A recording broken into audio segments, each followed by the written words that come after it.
Ơi trái luôn này trái mà cay. Quay thi nghe bố.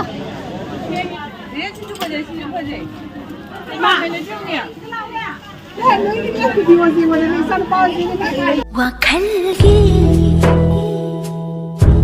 حورك فموي بنا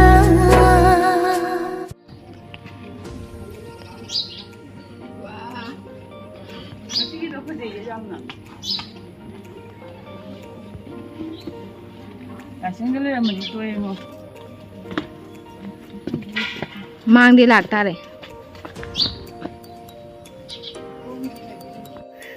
Hello mèo, ngasi mo video mà kutak ta mo puduna laksare. Ngasi su khoi Lala da suti tarubi ai suti oi lei bagi kana ba se moi na ai se Lala da ngasi su pubi re. Hadri pu bagi maram di ko pon na chama su mani khamo gi ji thau ba lei ga da ba lei ba du gi ni da adu chalamina sumpuna chamina re mobile ta thaba nungai ti da na ko du gi ni.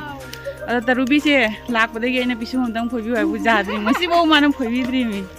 Kyam sauni adu ai ora ulake chalamina ngasi su sum emada changani emada chabai tho khara thoya ba adagi ne ngasi gi ha roge da ngasi gi ina mai de upi ba mu base suti gi sina go lai tai se lai lore da na myam jem pura ona lakse mi do se le ramme kaino taw de ba pai ge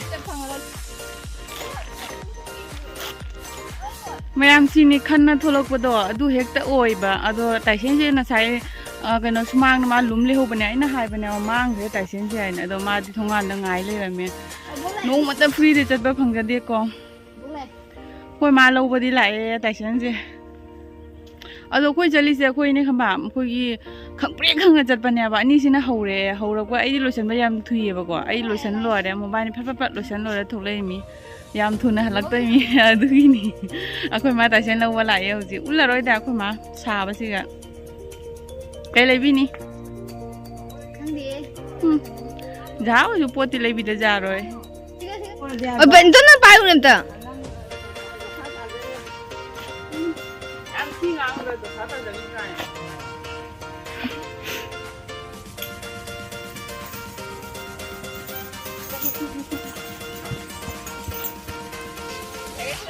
Bye bye Taisen. Hey chalo.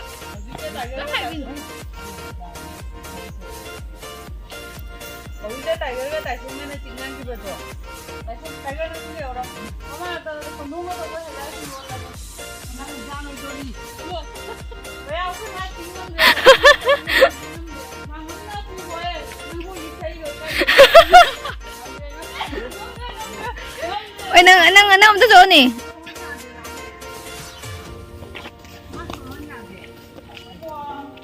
Suban ja deu. Vete kri.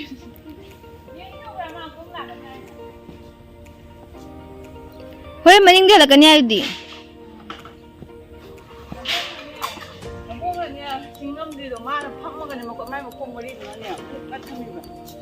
Tiger se mama guru lai hai lo yang ne guru ke lai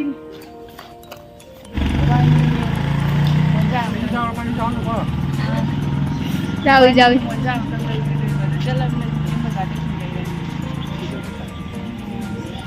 Hơi gáy không? Ini lah kontes saya hobi tu sama. Ada lah puja di kampung. Kalau jawab tak ada haji nak tu. Nang ure. Mai jas mada. Sebenarnya di kai tu. Oi mas jam naksan barang gitu. Ayah pasti dah sampai apa ni? Baga Kalau orang orang pisau mami, nak kau nama lagi. Ini jam sampai.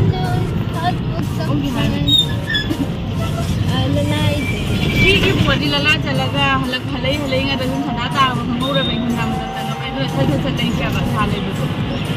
Emada ada yang di punya mana? Baca apa pun tak, saya punya mana? Ini punya mana?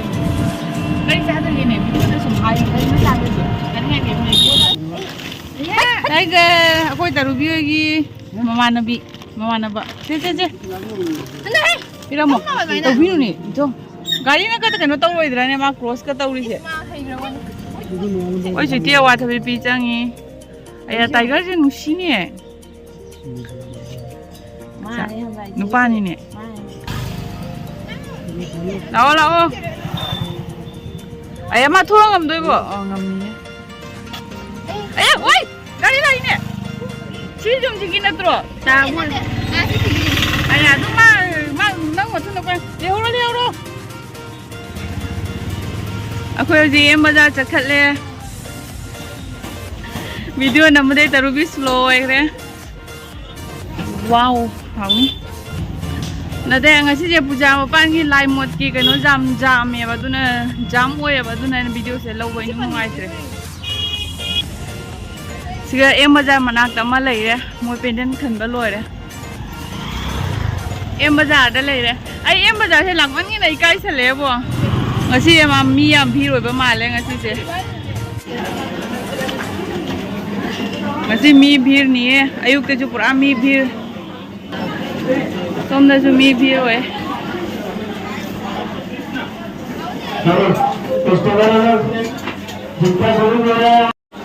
Ngasih mi jam me. Ngasih ano ba mujalam me pi se.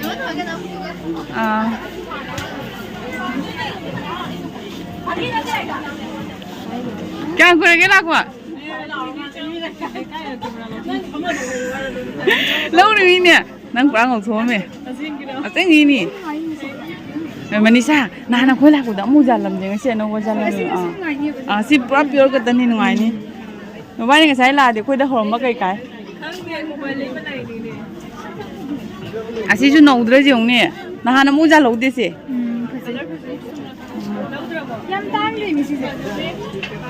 Mira, cam nấu cái xong lại thong nè. Thật ra nó bạc chân nè. Ai nó nào lạc của chúng mà mua liều thì hai bên nang bộ. Không chỉ phải lấy đấy. Nàng lấy thuốc rồi nè. Nàng lấy bài đi mua lấy bì mình hàng số. Cái nó coi na cái nó chắc có dám lấy xe lấy nè nang bộ tu nani nè. Nói bao giờ? Cái lấy ra kia. Cái lấy ra kia. Khăn đôi bị ấy xong rồi ấy khăn bị cái ngay cô. Là mình video mà tiêm cặp thôi em. Khôi ngang xin người ta đi xem. Khôi chúng thằng nào vậy? Là cô xin mà mua giả lâu đi mà, xin nào nó cũng có được.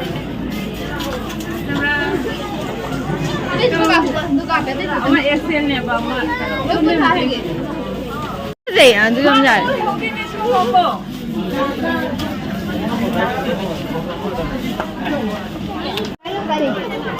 Ada lagi.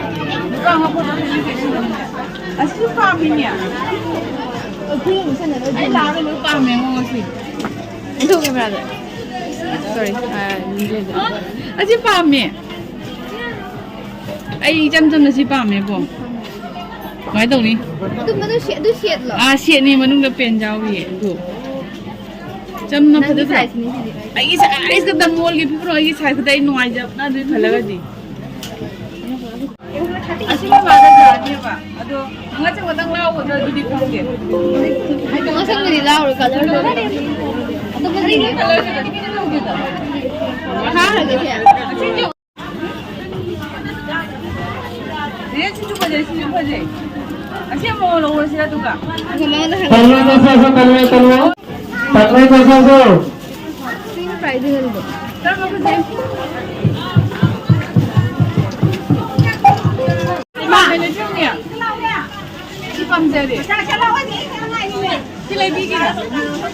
पैसा लाई दे जा तू लोग ले भी लो है दुगे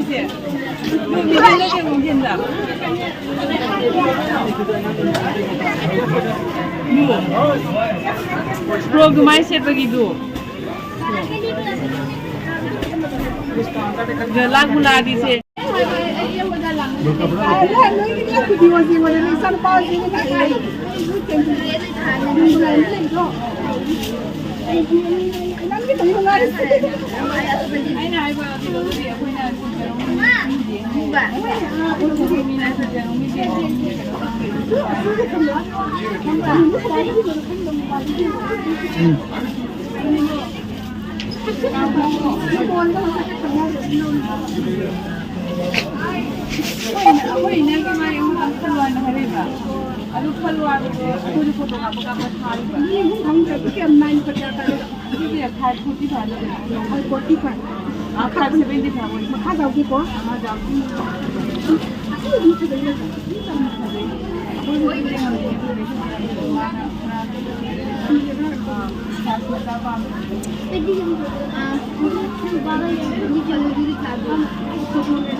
참기 디자인을 봐야 돼.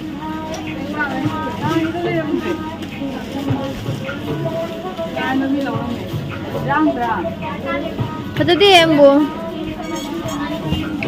Apik pa size mo natin, achaw pa size mo natin, marak-sarak pa ba? Nangon na dalo sana ni.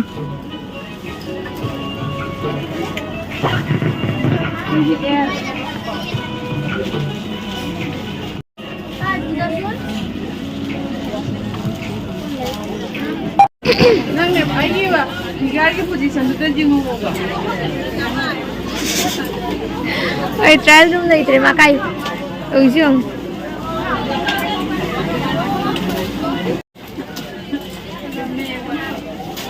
Bagawan nang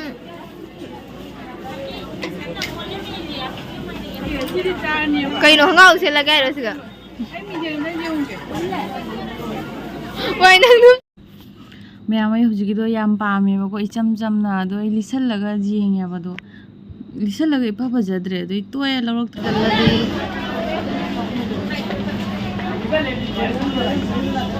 Kari jing ino.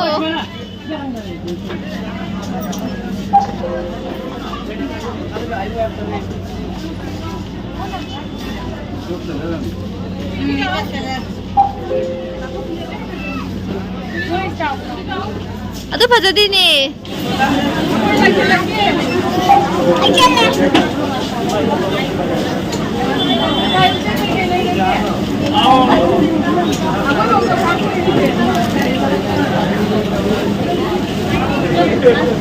Koi thiêng em bố. Mai hôm nay mà mang tới cái nào lên cái nào được gì không?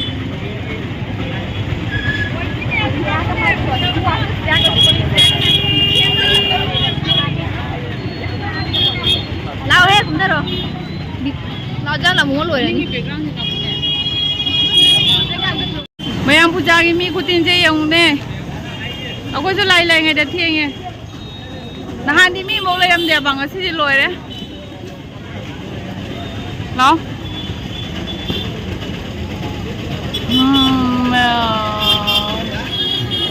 mayam mi phaja chille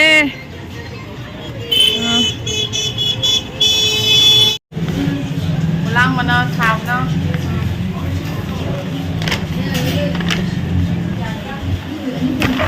lâu cái được ra lâu rồi, yêu miêu nó phải cho nó ulang kì, aku ini lagi ni apa lâu sih, dam saja ya pak, jam ya pak, sih kan mana macam jam sangat ya.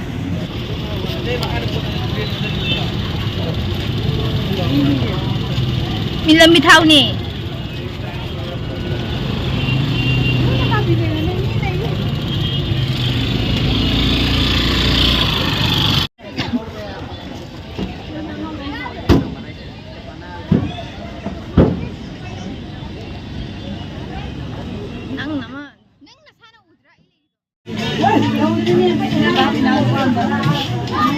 He Bhagawan.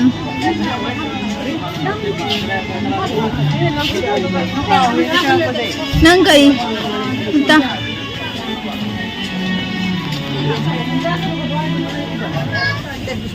Asina dami na dukaan da.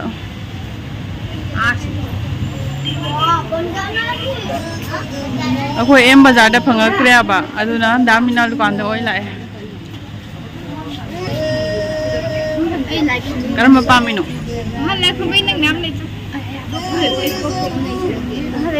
Taukhale ne ani je dami na dukaan la bai taukhale ne.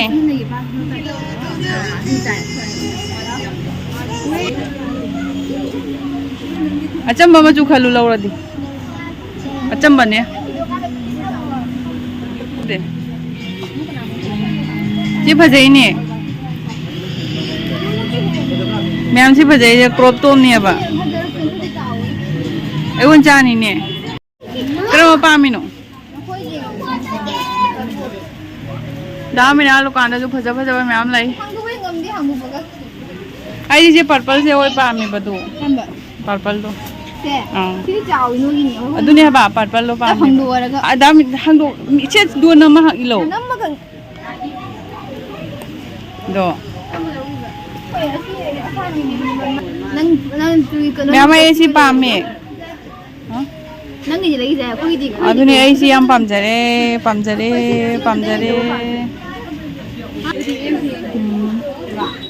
Mayam akhoi magi cup to ngasai khoi ba ne san na tek thokre ba do magi cup to akhoi na pha ba se ma pha de do dukan ate de su yengak tre siga lai sing ji di ma na pha ro kre style gi ona tawre phajadra ko loi phajabani je lai sing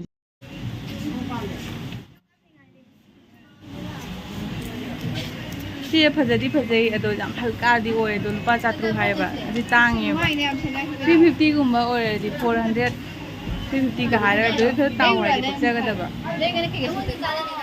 600 ai di tangi du nai pa ma si se tangai ra ke khale kuine da minal dukan jang ka ba moni ra puri jang me marak ta thieng ne Mayam ai se daminal dukan dai mu phangak tana ko atoba icheng gi dukan dagi ai leisalle ado ai kona puja da sum kana ma haw bono ga hello asitani natraga ama dukan chu pani ga ai gara ma haw no khangde ai khali cover ai asi maru madu gawi jem kai mada si oi chara ge Nggak berani sama. Lupa kundi bangun ya. Kamu hela kundi lelak pada. Apa yang cara mana? Ini macam apa kerja Pumba? How ni ba?